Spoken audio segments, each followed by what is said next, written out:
Okay, so today I have a very controversial topic, and that is the topic of whether fascism is socialism and whether fascism is left wing or right wing. This shouldn't be controversial at all if people follow definitions and facts and reality, but people don't follow definitions, facts, and reality. So, because this is a highly contested topic, I'm going to take more time with this one and go into more detail and cover more uh, factors. So, let's start with definitions. So, fascism, well, first, I will just state to begin with fascism is socialism. Fascism is left wing, not right wing, as is commonly stated. So, imagine a very simple political spectrum, one line, one dimension.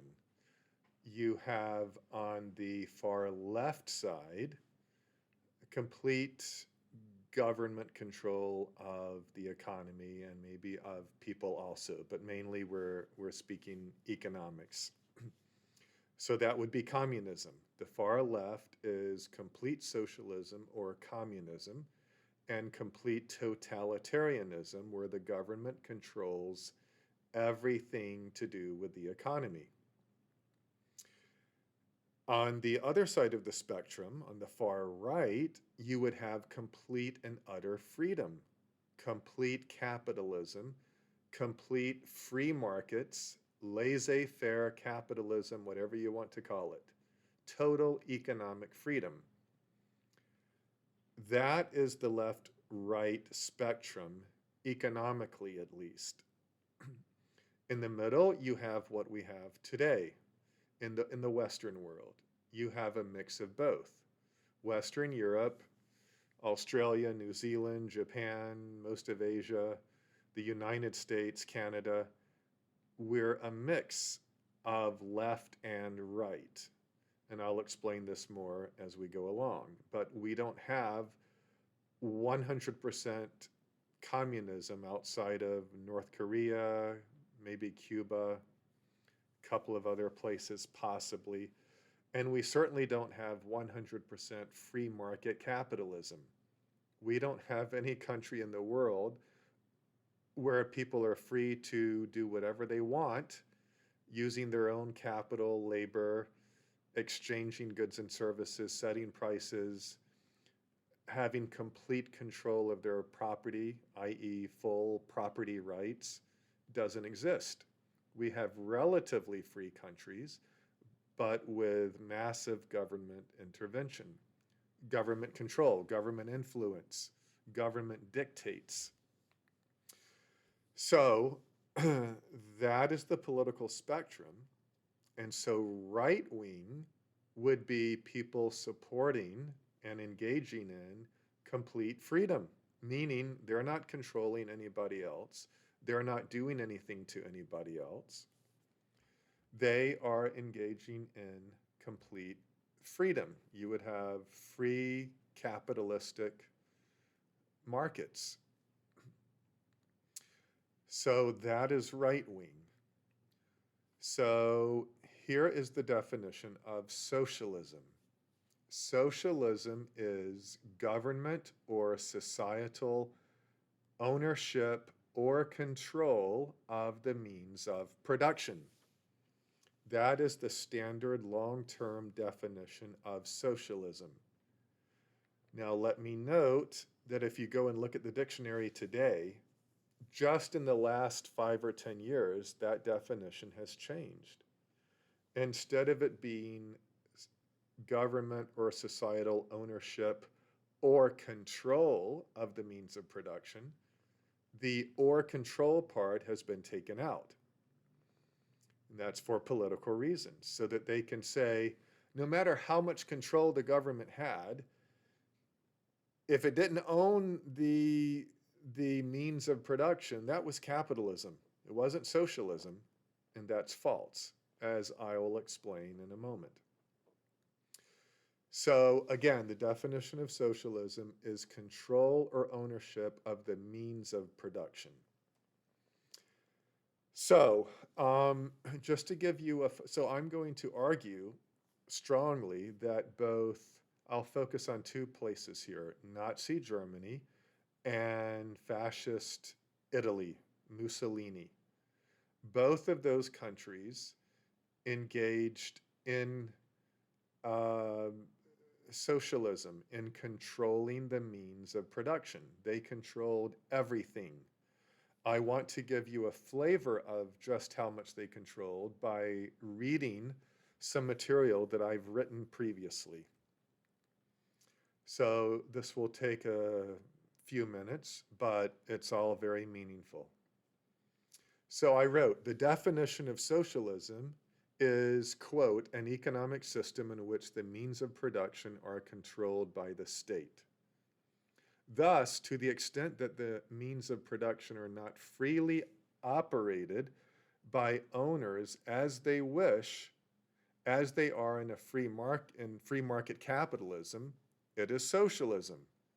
In fascist Italy and Germany, the government controlled the majority of the economy, dictating to the private owners of production how they must use their property and what must be produced, and dictating to workers their employment conditions. Mussolini said that the principle of private initiative could only be used in the service of the national interest, which he directed. As Ludwig von Mises said, socialism is the negation of capitalism. If it's not capitalism, it's socialism. If it's not freedom, it's not capitalism, and it's control, which means it's socialism. Fascism is also the negation. Oh, sorry, I had stated socialism is the negation of capitalism, and now I'm saying fascism is also the negation of capitalism. Both socialism and fascism consist of the government significantly controlling the economy, just in different ways with different stated missions. Though fascism and socialism have different names, the fact that fascists control the economy to a large degree, as socialists do, means fascism is socialism. Similarities are central and pervasive. Both systems consist of a one-party system. Both are centrally planned, controlled economies. Both reject free markets. Both believe government control is necessary. Both are centrally planned.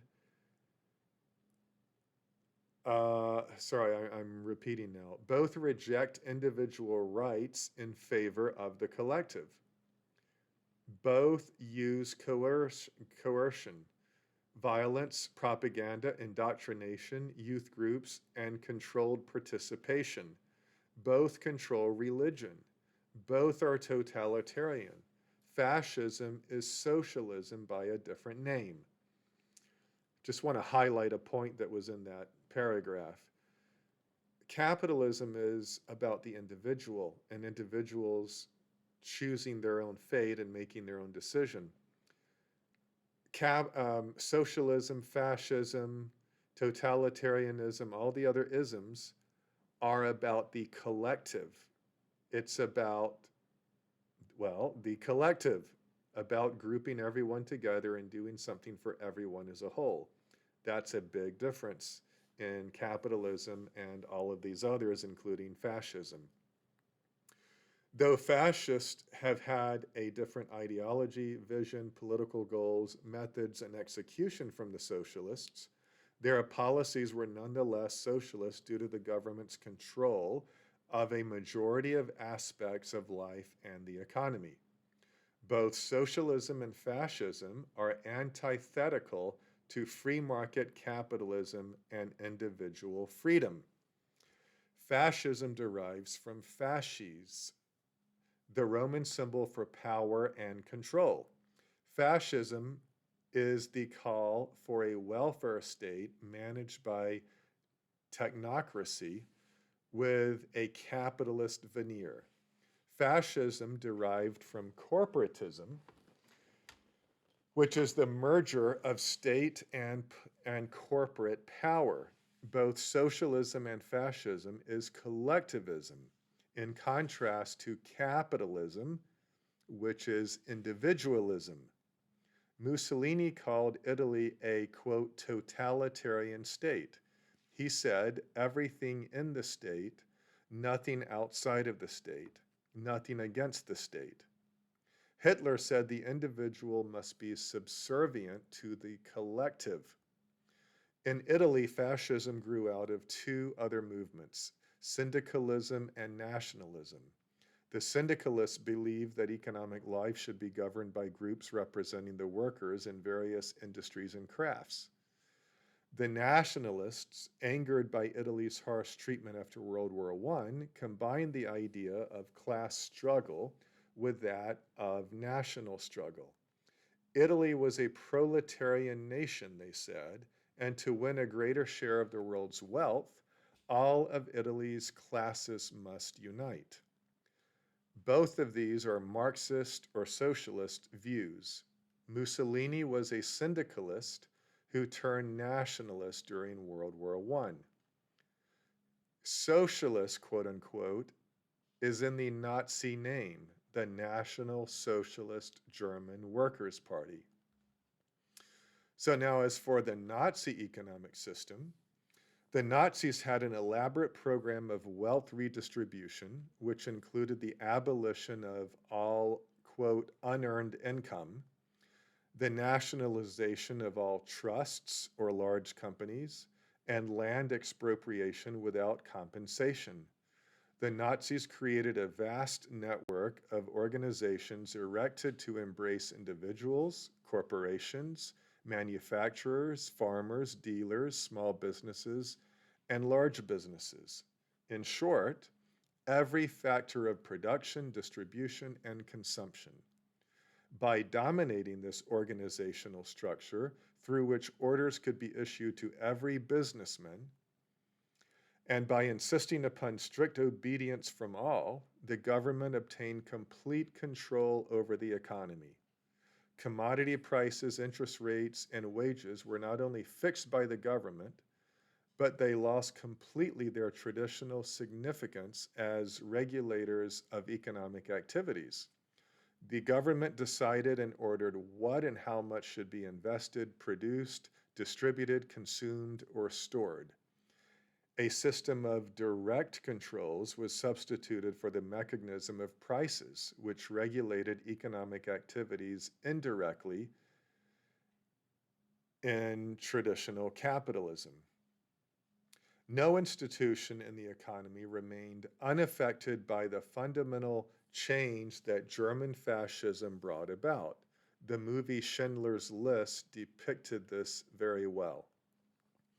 As for Italian fascist economic systems, the Italian fascists had an elaborate welfare program covering food, housing, vaccinations, retirement, wage subsidies, and more. They engaged in large deficit spending and public works programs.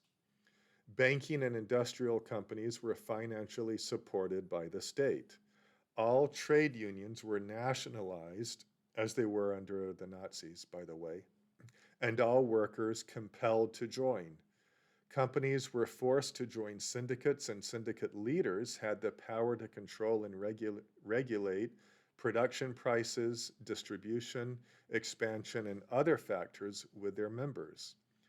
Only these syndicates could negotiate agreements with the government, acting as an umpire. Syndicates had cartel representatives that had total control over the individual firms in the distribution of resources, prices, salaries, and construction. Mussolini stated that the National Council of Corporations he set up is, quote, to the Italian economy what the staff is in the armed forces, the thinking brain which prepares and coordinates.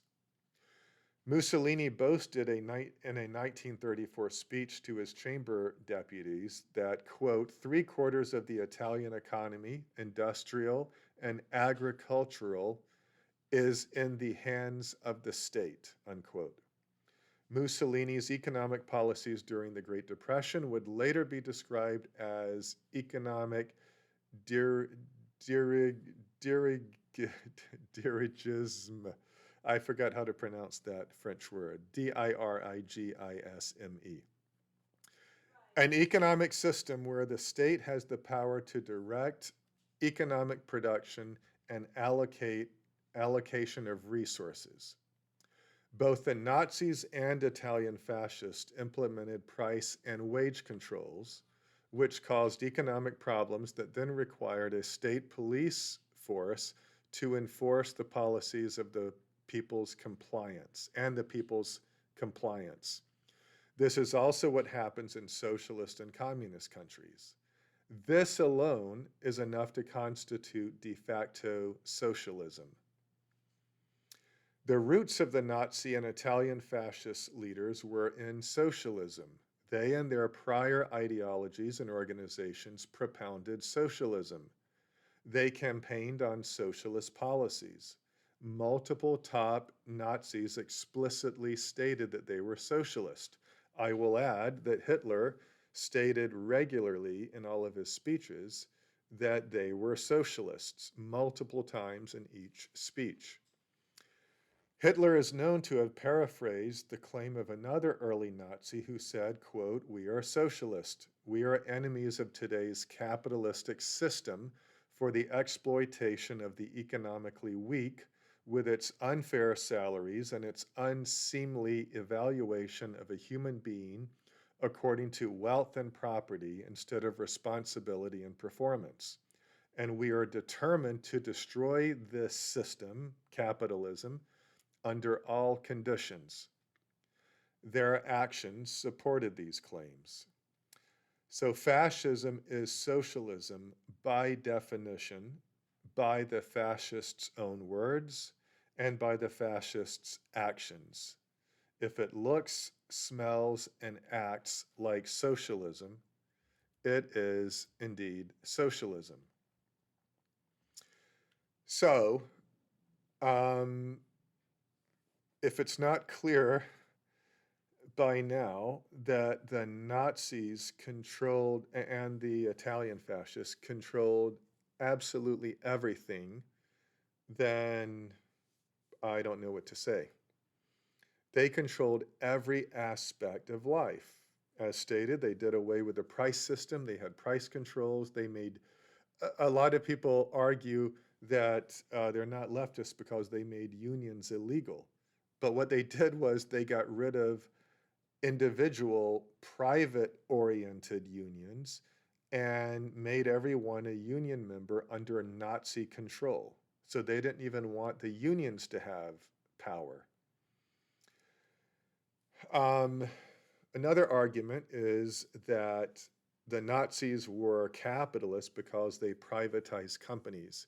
Well, if you understand the full context of everything the Nazis did, you understand how meaningless that is. Even if they quote, privatized a few companies, they still totally controlled and dominated those companies.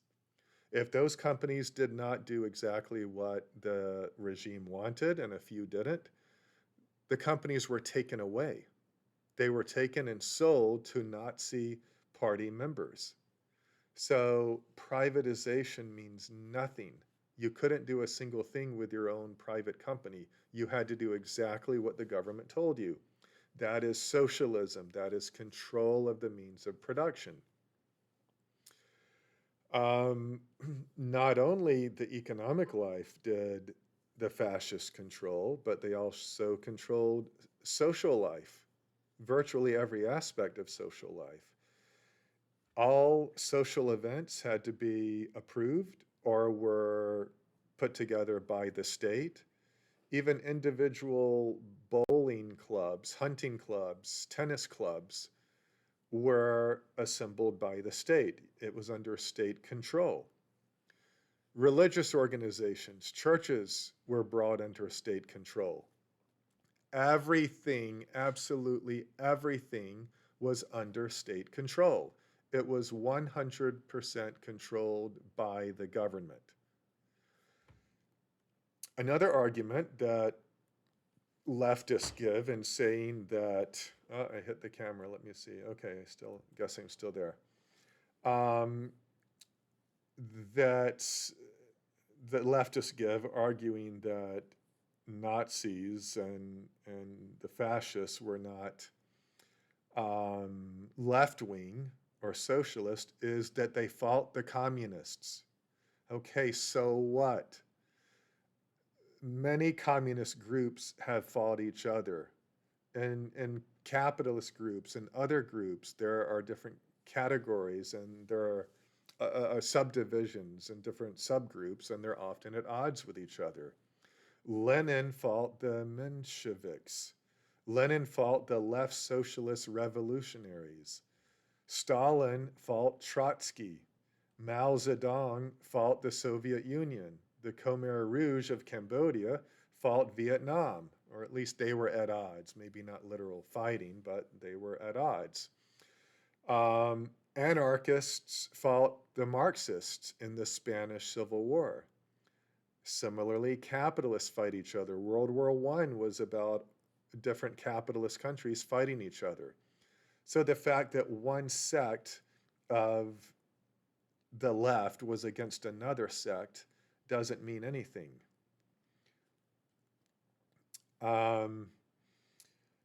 Leftists also say that the fact that socialist is in the name National Socialist Workers' Party is meaningless. It was a name only. No, it's not, as I've already indicated. It was repeated and demonstrated and explained that they were Nazis, socialists, doing socialist things. So obviously, these leftists controlling every aspect of the economy and of people's lives were not a thing of, I'm going to close this, this is going to make noises. That was obviously not free market capitalism. Capitalism, again, consists of people being free, using their property, their capital, their individual money, the way they want, setting their own prices, complete freedom. So there is no way that you could say that fascism was in any way capitalistic, that it was free markets, that it was right wing.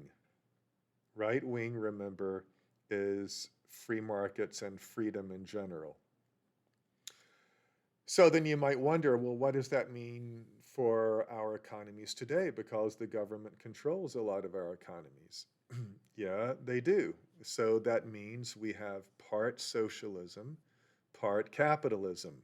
They say we have capitalism, but when the government is controlling every sector of the economy to some degree, as is the case in every Western country, that is not capitalism. That's certainly not freedom. It's not free markets. So we have what we call a mixed economy, part socialism, part capitalism. I'll give you a few brief examples. For one, we have a central bank. The government monopoly, central bank, controls the quantity and the price of money. Everything that connects everything else in the economy, money, is controlled by the government. That is complete socialism. Public education. The government has a near monopoly on education. Healthcare. You might think healthcare is a free market, but that would be crazy to think. Virtually every aspect of the healthcare market is controlled and dominated, regulated, dictated by the government. Not to mention that the government is responsible for 2/3 of all healthcare spending and it's responsible for restricting the supply of doctors in medical schools. So really, it has almost complete control over the healthcare system. Airlines, airlines used to be more regulated than they are now, but even now the government says we can't have foreign competitors. We can't have Air France or Lufthansa fly from Miami to Chicago. That's illegal. Similarly, the FAA, either the FAA, certainly local airports dictate, I think the FAA dictates what routes airlines can fly. Local airports dictate who gets a gate. All of the local airports are local government monopolies. It's a completely regulated system for the most part. I could go on and on. Most industries are regulated, maybe not quite to those degrees, but to a very large extent. So it should be clear that what we have today is a mix of both socialism and capitalism. Let me be clear, because as to what capitalism is and is not. Leftists always argue that imperialism from the 1800s and the domination of third world countries was capitalism. Well, it wasn't. That was the government who did that. It was not private businesses who did that. Might have given them privileges in those countries, but it was the government who was in charge of controlling those countries. The current wars that we have, you can't say that the government's military attacking another, or quotes, defending another country and going to war in some other place is free market, privately owned resources, business entities. It's not. It's the government. Similarly, the kinds of outcomes we have in our economy from our regulated markets, our recessions, financial crises, rising healthcare prices, that's not capitalism. That's the result of socialism. That's the result of government control. So that's government, that's socialism, not capitalism. Why does everyone think that the Nazis were right-wingers? That's because historians lie. Most historians, like most journalists, like most professors, are leftists. They are more interested in political narratives than they are teaching the truth. In case you don't know it, in this world we have today, most people are lying about most things if it touches politics. Historians are the chief among them. So historians don't want you to know that it's their leftists, their socialists, who burned Jews, who controlled and dominated people's lives and sent economies into ruin. But it was left-wing socialists. I've proven it today. It's as simple as that. So fascism was socialism. It was left-wing. It was not right-wing. It was not capitalism. It was left-wing. It was socialism. Should be plain as day by now. And anyone who tried to argue anything different after hearing what I just said is, I would have to say they're just dishonest and they're propagandists. So, excuse me. I will also post in the space down below other material that you can read where people have done more detailed work showing how fascism is socialism. And after watching me, after seeing these other links, again, if you don't admit that that is leftism and socialism, you're just dishonest. So that's all I have for today. See you next time. Thank you.